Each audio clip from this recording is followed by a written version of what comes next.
भगवान भोलेनाथ की आस्था का पर्व यानी कि श्रावण मास अब शुरू हो चुका है। कहते हैं कि भगवान भोलेनाथ की पूजा अर्चना से सुख और समृद्धि की कामना मिलती है। आपको बता दें कि इस बार श्रावण का महीना और भी खास होने वाला है, क्योंकि इस बार श्रावण का महीना सिर्फ 1 महीने नहीं बल्कि पूरे 2 महीने रहने वाला है। चलिए और भी जानकारी लेंगे। हमारे साथ स्टूडियो में मौजूद है पंडित जी। पंडित जी, बहुत बहुत स्वागत है आपका IND24 में। नमस्कार। पंडित जी, जैसा कि हम सभी जानते हैं कि श्रावण मास का जो पर्व है वो अब शुरू हो चुका है, और ऐसे में कहा जा रहा है कि इस बार श्रावण मास 2 महीने तक रहेगा। तो ऐसा क्या कारण है कि इस बार श्रावण मास 2 महीने रहने वाला है? देखिए, गणना क्रम जो वर्ष का होता है उसमें 12 माह होते हैं। तो प्रत्येक तीसरे वर्ष हिंदू वर्ष में एक अधिक मास होता है। जैसे अंग्रेजी में लीप ईयर होता है, ऐसे ही हिंदी में भी अधिक मास होता है, और उससे पूरे 3 वर्षों का सामंजस्य कालगणना का बिठाया जाता है। तो यह इस वर्ष श्रावण मास का नंबर है। यह उल्टे क्रम में चलता है। हर तीसरे वर्ष 1 महीना अधिक मास का होता है। तो इस वर्ष श्रावण मास का नंबर है, और ये बड़ा सौभाग्य का विषय है कि भगवान शिव की आराधना का पर्व श्रावण मास इस बार पूरे 60 दिन चलने वाला है। इसमें जो बीच में संक्रांति रहित 30 दिन होते हैं वो अधिक मास कहलाते हैं, पुरुषोत्तम मास कहते हैं, मल मास भी कहते हैं। और इस पुरुषोत्तम मास में भगवान की आराधना का विशेष फल भी प्राप्त होता है। तो जैसा कि आपका प्रश्न था कि अधिक मास के बारे में, उसका उत्तर यही है कि प्रत्येक तीसरे वर्ष अधिक मास आता है, और 32 माह 16 दिन और 8 घंटे के बाद आता है। इसकी अवधि भी बिल्कुल निश्चित है। जी बिल्कुल पंडित जी, तो हमारे दर्शक समझ ही गए होंगे कि अधिक मास के चलते इस बार जो है श्रावण का महीना 2 महीने रहने वाला है, यानी कि बड़ा रहने वाला है। पंडित जी, अधिक मास के बारे में आपने बताया कि श्रावण का महीना 2 महीने इस बार इसलिए रहने वाला है क्योंकि अधिक मास आता है, लेकिन अधिक मास का आखिर महत्व क्या होता है? देखिए, अधिक मास को पुरुषोत्तम मास कहते हैं। कोई भी महीने में अधिक मास आए तो भगवान विष्णु की आराधना का उसमें प्राधान्य हो जाता है। पुरुषोत्तम का तात्पर्य भगवान विष्णु। तो शिव के साथ भगवान विष्णु की आराधना श्रावण मास होने के कारण होगी, तो इसलिए इस अधिक मास का बहुत अधिक महत्व इस वर्ष हो गया है। जी बिल्कुल पंडित जी, तो बिल्कुल अब हमारे दर्शक समझ गए होंगे अधिक मास का महत्व क्या होता है, और इस बार श्रावण अधिक मास के चलते ही 2 माह का रहने वाला है। पंडित जी, आपने बताया कि अधिक मास के चलते श्रावण 2 महीने रह रहा है, काफी विशेष महत्व होता है सब चीजों का। तो ऐसे में विशेष पूजा तो बिल्कुल जरूर होती होगी। तो आप दर्शकों को बताइए कि इस बार भोलेनाथ भगवान को किस तरह मनाए वो? देखिए, श्रावण मास जो है सर्व प्रचलित है कि भगवान शिव की आराधना का पर्व होता है, क्योंकि देवशयनी एकादशी के बाद आने वाला श्रावण का महीना भगवान शिव की आराधना का पर्व होता है। जैसे ही श्रावण का प्रवेश होता है, भगवान की प्रतिमाएं निर्माण करके मृत्तिका से, जिनको अपन पार्थिव अर्चन कहते हैं, पार्थिव अर्चन प्रारंभ हो जाता है। शिवालयों में, घरों पर, और यज्ञ वेदी बनाकर अन्य सामूहिक रूप से भी शिवार्चन प्रारंभ हो जाता है। तो पार्थिव निर्माण करके उनका अभिषेक करते हैं।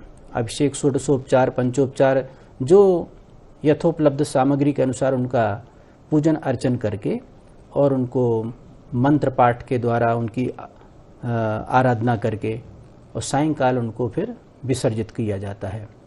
तो पार्थिव अर्चन विशेष रूप से श्रावण मास में ही किया जाता है, और प्रत्येक सोमवार और प्रदोष, श्रावण मास में पड़ने वाले सोमवार को शिव जी की आराधना का विशेष महत्व है, क्योंकि पूरी प्रकृति भगवान शिव की आराधना श्रावण मास में करती है।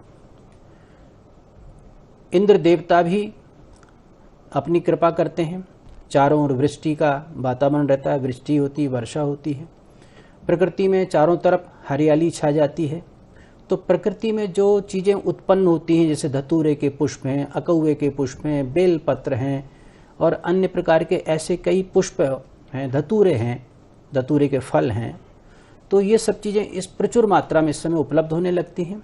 और ये सब भगवान शिव की आराधना में विशेष रूप से प्रयुक्त होती हैं। और शिव जी इनको पाकर बड़े प्रसन्न होते हैं। इनकी आराधना जब शिव जी के ऊपर षोडशोपचार विधि से पूजन होती है तो उनको बिल पत्र भी चढ़ाया जाता है, धतूर फल भी और पुष्प दोनों अर्पित किए जाते हैं। अर्क पुष्प उनको अर्पित किए जाते जो बिल्कुल प्राकृतिक हैं, बिना किसी मूल्य के ये प्रकृति में आसानी से प्राप्त हो जाते हैं। और गाय के दूध, दही, घृत और इन सब चीज पंचामृत बनाकर उनसे अभिषेक किया जाता है। और इसकी विधि मैं बाद में बताऊंगा, आप जब उसका प्रश्न करेंगे। इससे शिवजी बहुत प्रसन्न होते हैं। बीच में अधिक मास आएगा। अधिक मास में भगवान विष्णु का भी प्राधान्य हो जाएगा और भगवान विष्णु का प्राधान्य होने से भगवान शिव और विष्णु दोनों की आराधना होगी। तो इसमें और भी आनंद होगा। पुरुषोत्तम मास की कथाएं होंगी, श्रीमद् भागवत के पाठ होंगे।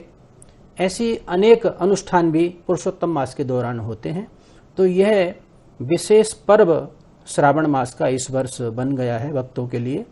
और भगवान शिव और विष्णु दोनों की आराधना होने से उनकी कृपा समस्त श्रद्धालु जनता जनार्दन को, भक्तों को प्राप्त होने वाली है। जी बिल्कुल पंडित जी, देखा जाए तो बिल्कुल विशेष ये संयोग है और ऐसे में सभी भक्तों की बस एक यही आशा है कि भगवान भोलेनाथ की पूजा अर्चना करे और किसी भी तरह उनको मनाए। पंडित जी, आपने बताया कि पूजा अर्चना श्रावण मास में की जाएगी। एक बात अहम ये भी हो जाती है कि हमने देखा है कि जैसे अगर शनि देवता की बात करें हम, तो शनिवार के दिन उनकी पूजा होती है। गणेश जी को हम बुधवार के दिन उनकी पूजा करते हैं। ऐसे ही भगवान भोलेनाथ की सोमवार के दिन ही क्यों पूजा करते हैं? श्रावण में भी सोमवार का काफी महत्व होता है। सोमवार के दिन सभी भक्त मंदिरों में पहुंचकर ज्यादा पूजा अर्चना करते हैं। देखिए, सोमवार का दिन चंद्रमा का प्राधान्य रहता है और चंद्रमा को भगवान शिव ने अपने मस्तक पर धारण किया हुआ है। तो भगवान शिव का अभिषेक चंद्रमा निरंतर करते ही रहते हैं। गंगा की धारा उनके जटों में समाई है, जटाओं से प्रकट हुई है। तो इस प्रकार से सोमवार का दिन भगवान शिव की आराधना के लिए विशेष रूप से स्वीकार्य है। और सोमवार भगवान शिव को अत्यंत प्रिय है और सोमवार यानी सोम को, चंद्रमा को शिव भगवान अत्यंत प्रिय हैं, क्योंकि उन्होंने उनको मुकुट के रूप में धारण किया हुआ है। इसलिए सोमवार को ही भगवान शिव की आराधना का प्राधान्य है। वैसे नित्यप्रति साधक लोग उनको आराधना कर सकते हैं, उसमें कोई रुकावट नहीं है जी। लेकिन सोमवार को कम से कम सप्ताह में एक दिन विशेष अर्चन करने के लिए सोमवार का दिन अत्यंत श्रेष्ठ है। और महीने के हिसाब से देखा जाए तो प्रत्येक पक्ष में प्रदोष की तिथि आती है, वह भी शिव भक्ति की का बहुत अच्छा दिन है। प्रत्येक महीने में एक शिवरात्रि आती है, उसमें भी भगवान शिव जी की आराधना का दिन है। इस तरह से ये 4 दिन ऐसे होते हैं जो भगवान की शिव को अत्यंत प्रिय होते हैं और इन दिनों में आराधना उनकी की जाती है। जी बिल्कुल पंडित जी, आपने बता ही दिया सभी भक्तों को कि आखिर सोमवार के दिन ही क्यों विशेष पूजा की जाती है। लेकिन अब मैं जानना चाहूंगी, भक्तों के मन में भी ये संशय होगा कि भाई पूजा अर्चना किस तरह से करें भगवान भोलेनाथ की, तो एक बार मैं आपसे पूजा विधि भी जानना चाहूंगी पंडित जी। देखिए, भगवान शिव एक ऐसे देवता हैं कि जो कि बिल्कुल जन सामान्य की आराधना से प्रसन्न हो जाते हैं और बड़े बड़े विद्वान वेद पाठी भी उनकी अर्चना करते हैं। आप देखते होंगे कि जब हम किसी ज्योतिर्लिंग में या किसी अच्छे बड़े शिवालय में जाते हैं दर्शन करने के लिए, तो वहाँ पर वेद पाठी लोग रुद्राभिषेक कर रहे होते हैं। और रुद्राभिषेक मतलब रुद्राष्टाध्यायी से पूरी रुद्राष्टाध्यायी का पाठ करते हैं, चमकानुवाक करते हैं। अनेक प्रकार से बहुत से तो वेद पाठी पूरे वेद का भी पाठ भगवान शिव की आराधना में करते हैं। और जो ग्रामीण क्षेत्र में बिल्कुल सहज सरल भोली भाली जनता जनार्दन भक्त लोग होते हैं, वो एक लोटे में जल भर कर जाते हैं और शिवालय में शिव जी की प्रतिमा को वो एक लोटा जल चढ़ा देते हैं। और यथासंभव उनके पास अगर फूल बेल पत्र कुछ होता है तो वो चढ़ा देते हैं, अक्षत पुष्प चढ़ा देते हैं। इससे भी भगवान शिव जी तत्काल प्रसन्न हो जाते हैं। वैसे उनकी जो विधि है, पंचोपचार विधि सबसे छोटी होती है और षोडशोपचार विधि जो कि विधिवत होती है, जिससे मन में बड़ा संतोष होता है। सामान्य रूप से जो पठित ब्राह्मण होते हैं, वेद पाठी होते हैं, वो षोडशोपचार विधि के द्वारा पूजा को संपन्न कराते हैं। और कई भक्त लोग भी इसको करते करते अपने निष्णांत हो जाते हैं निपुण हो जाते हैं। तो सबसे पहले शिवालय में जाएं, शिव जी की प्रतिमा के सामने सब कुछ साफ स्वच्छ करके शिव जी की प्रतिमा को भी अच्छे से धोकर पूरे स्थान को पूर्णतः साफ स्वच्छ करके वहाँ पर अपना आसन जमाएं। इसके बाद भगवान शिव जी को हाथ जोड़कर बेल पत्र हाथ में लेकर, अर्क पुष्प, धतूरे का पुष्प, ये सब हाथ में लेकर, अक्षत लेकर भगवान शिव का ध्यान करें। ध्याये नित्यं महेशं रजतिगिर्निभं चारुचन्द्रावतंसं रत्नाकल्पोज्ज्वलांगं परशुमृगवराभीतिहस्तप्रसन्नं पद्मासीनं समन्तास्तुतममरगणै व्याघ्रकृत्तिं वसानं विश्वाद्यं विश्वबन्ध्यं निखिलभयहरं पंचवक्त्रं त्रिनेत्रं। इस प्रकार से भगवान शिव जी का ध्यान करें और वो बेलपत्र, अक्षत, पुष्प उनके चरणों में अर्पित करें। तत्पश्चात भगवान शिव जी का आवाहन करें। फिर पाद्य, अर्घ, आचमन ये जल से ही हो जाता है। जल चढ़ाएं, उनको पूरा स्नान कराएं। स्नान के उपरांत आचमन, एक आचमनी रखें, पत्ता रखें, कुसा रखें, उससे आचमन कर सकते हैं। फिर भगवान को दुग्ध से स्नान कराएं।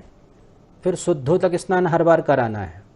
फिर दही से स्नान कराएं, घृत से स्नान कराएं, मधु से स्नान कराएं, फिर शर्करा या खांड से स्नान कराएं। इसके उपरांत मिलित पंचामृत मिलाकर उससे स्नान भगवान शिव जी को कराएं। तत्पश्चात चंदन के जल से, इत्र से, भांग से, भस्म से, जो भी उपलब्ध है आपके पास, इन सब से उनका लेपन करके अच्छे से स्नान कराएं और फिर पूरी तरह से स्नान करके स्वच्छ करके फिर भगवान को वस्त्र और यज्ञोपवीत अर्पित करें। यज्ञोपवीत अर्पित करने के उपरांत भगवान को भस्म से त्रिपुंड या चंदन से त्रिपुंड लगाएं। त्रिपुंड भगवान को लगाना अनिवार्य है। भगवान शिव को त्रिपुंड लगाने से तीनों लोकों में आपका स्थान निश्चित हो जाता है। मोक्ष भी प्राप्त होगा, तीनों इहलोक परलोक सब सुधर जाएंगे और मन में जो अभीष्ट कामना होगी वो भी प्राप्त होती है। इसलिए भगवान को त्रिपुंड लगाएं और स्वयं भी त्रिपुंड लगाएं। त्रिपुंड लगाकर उनको रुद्राक्ष की माला भी धारण कराएं, अक्षत पुष्प चढ़ाएं। जो उनको पुष्प अत्यंत प्रिय हैं, जैसे अर्क पुष्प और धतूरे के पुष्प, ये बहुत प्रिय है भगवान शिव को, ये अवश्य चढ़ाएं, जो प्रकृति में आसानी से मिल भी जाते हैं। बेलपत्र पर राम नाम लिखें चंदन से। राम नाम लिखो बेलपत्र चढ़ाने से भगवान शिव अत्यंत प्रसन्न होते हैं, उनको ये अवश्य चढ़ाएं। तो इस तरह से पुष्प से सुसज्जित करने के बाद, मालाओं से सुसज्जित करने के बाद उनको अबीर गुलाल का सिंचन करें, धूप दीप आच्छादित करें, धूप दीप का वहाँ पर प्रवाह करें। धूप दीप के दर्शन के बाद हस्त प्रक्षालन करके भगवान को प्रिय वस्तुओं का भोग लगाएं। भगवान को प्रिय फलों का भोग अवश्य लगाएं। जो मौसम के फल होते हैं भगवान शिव जी को अत्यंत प्रिय होते हैं। नैवेद्य के बाद में फल, तांबूल और द्रव्य दक्षिणा चढ़ाकर भगवान शिव की आरती करें। जितने भगवान शिव के स्तोत्र हैं और किसी अन्य देवता के नहीं मिलेंगे, उनकी स्तुति अनेक प्रकार के स्तोत्रों का गायन करें। भगवान राम ने भी नमामि शमीशाम निर्वाण रूपम, इस तरह से अनेक स्तोत्र हैं, उनका गायन करें। भगवान शिव की आरती करें, संकीर्तन करें और तत्पश्चात अर्ध परिक्रमा करके, पूरी परिक्रमा नहीं लगाई जाती उनकी, क्योंकि जलेरी का उल्लंघन नहीं कर सकते। जलेरी पार्वती का स्वरूप होती है, इसलिए अर्ध परिक्रमा करके ही भगवान शिव की आराधना की जाती है और फिर उनको प्रणाम करके अपने कार्यों में लग जाएं। इस प्रकार से शिव जी की आराधना करने से निश्चित ही मनोकामनाएं पूर्ण होती हैं। इस प्रकार से उनकी आराधना समस्त भक्तों को करनी चाहिए। बिल्कुल पंडित जी, सही कहा आपने कि भगवान शिव की आराधना करने से मनोकामनाएं तो पूरी होती है, क्योंकि इसीलिए उनके इतने सारे भक्त हैं। पंडित जी, पूजा विधि आपने बता दी। श्रावण में आप बता रहे थे कि काफी भक्त जो है भगवान की पूजा अर्चना करते हैं, लेकिन ऐसा क्यों होता है कि श्रावण के महीने को इतना खास माना जाता है? क्या इसके पीछे की कोई पौराणिक कथाएं हैं? देखिए, श्रावण मास भगवान राम जी के पिता दशरथ थे और दशरथ जी के हाथों से श्रवण कुमार को बाण लग गया था और उसी श्रवण कुमार के नाम पर श्रवण नक्षत्र स्थापित हुआ और उसी श्रवण नक्षत्र यानी श्रवण कुमार के नाम से ही श्रावण का मास भी स्थापित हुआ। तो जो 12 महीने की काल गणना है उसमें श्रवण नक्षत्र का अत्यंत महत्व है। तो श्रवण नक्षत्र पूर्णिमा के दिन अवश्य आता है और हिंडोला उत्सव भी श्रवण नक्षत्र में ही प्रारंभ होता है। जैसे अभी श्रावण प्रारंभ हो गया है तो द्वितीया तिथि में श्रवण नक्षत्र आ जाएगा सुबह 8:20 पर। तो जो भगवान के लिए झूले लगते हैं ना, इसको हिंडोला उत्सव कहते हैं। तो हिंडोला उत्सव भी श्रावण का अंग है, जिसमें छोटे बाल और बच्चे, सखियां, पेड़ों पर भी झूले लगते हैं, मंदिरों में झूले लगते हैं भगवान को झुलाने के लिए। इस तरह हिंडोला उत्सव प्रारंभ हो जाता है।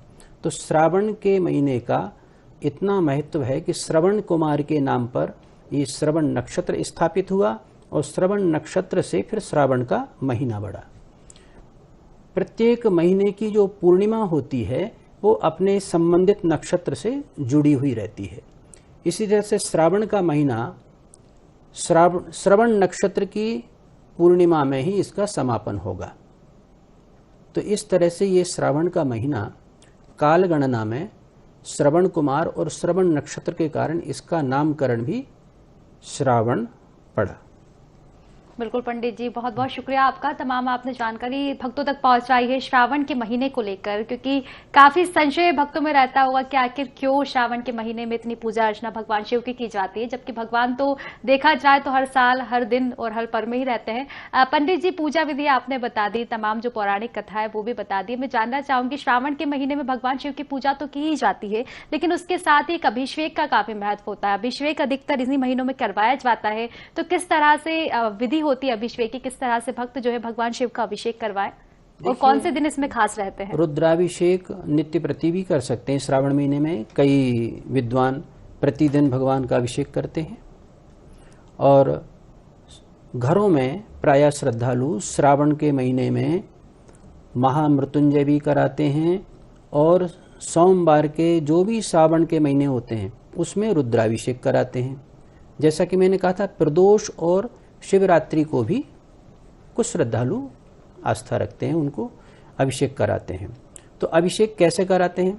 अभिषेक हमेशा वेद पाठी विद्वानों के द्वारा ही किया जा सकता है, क्योंकि शुक्ल यजुर्वेद में रुद्राष्टाध्यायी के जो 8 अध्याय हैं उनमें प्रमुख रूप से 5 अध्याय तो अत्यंत आवश्यक हैं।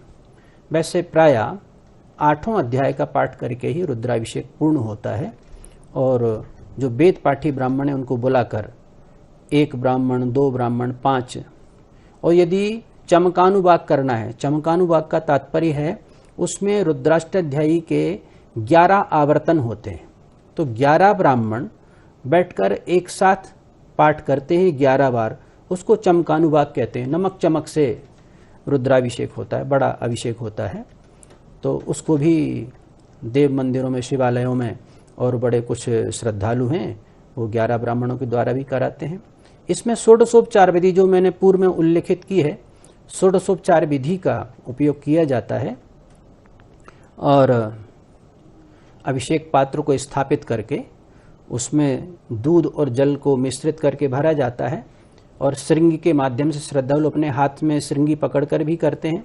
तो निरंतर धारा का प्रवाह होता है और उसी तरह से मंत्रों का प्रवाह भी निरंतर चलता रहता है। इस तरह से उस समय जो वातावरण होता है वो बहुत ही अद्भुत होता है। वेद मंत्रों के माध्यम से भगवान शिव की आराधना की जाती है और चारों ओर जब वेद की ऋचाएं गूंजती हैं और वो पूरे वातावरण को पवित्र कर देती हैं और ब्रह्मांड में चली जाती, जो कि हमेशा के लिए अक्षुण्ण हो जाती हैं।